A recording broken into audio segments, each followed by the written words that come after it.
It had the same effect on both sides of the ball. It wasn't. It didn't hurt us. Didn't hurt them. I mean, we both had the same opportunity. People said, well, you know, it was unfair, you know, because they didn't have a chance. I said, well, they got to learn to score when the sun's shining like we did. It is a wonderful day for a football game in Chicago. 2 days ago, we were talking about weather in the single digits. Now it's shirt sleeve weather. It's New Year's Eve. Is it wonderful or what? Oh, man, what a day for a football game. We're going to have a terrific time. I love the Bears. They're going all the way to Miami Beach. Super Bowl bound. Tomczak retreats. He looks over the middle, and it's intercepted. Seth Joyner comes up with the turnover, and that is something the Eagles have excelled in this season. The Eagles' blitzing 46 defense was still risky business and often left itself vulnerable to the long pass. Tomczak has time, goes deep, wide open is McKinnon. That was the first play of the downfall. After that play, the defense just stopped playing well. After that one play, I think Chicago felt that this team is too young to beat us. You know, we're a veteran team. We could outthink them. We could outmuscle them in the long run. And that's when the turnover started. Turnovers and penalties. The tying touchdown was erased by a holding call.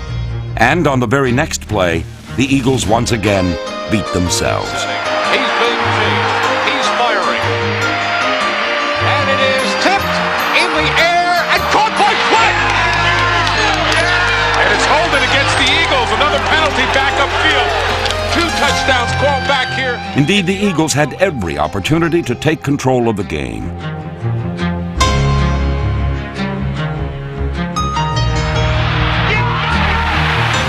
And the Bears did what the Eagles could not: run the football.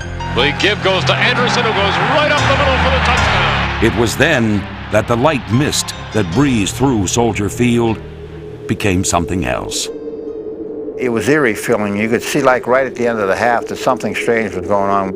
And it looked like it came out of a movie. That fog came up over the lake side of the stadium. And by the time we came out at the end of the half, it was bad. But there was a point in the fourth quarter where it was ridiculous. We just expected that it would clear. I mean, nothing like this had ever happened. And it just got worse. It was like if you were to take a white sheet and put it in front of your face and just look into that white sheet. That is what I saw. Because we really weren't at a football game.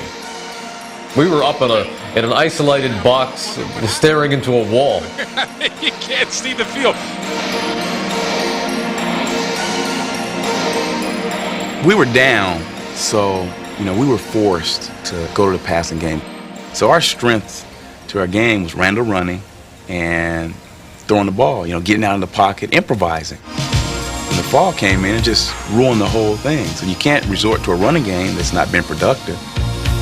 I think there was a while when it was humorous. And as the game droned on, it became less and less funny to us. And here I see this football team frustrated by a condition that they can't control. And it became clear that the team, namely the Bears, who held the lead at the time of the fog, was simply going to win that game.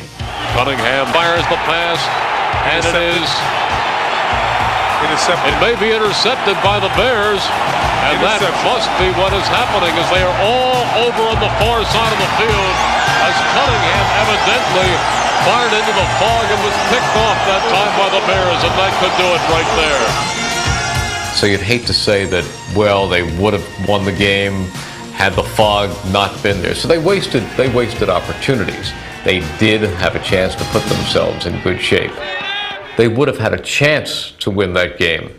The fog killed any of those chances.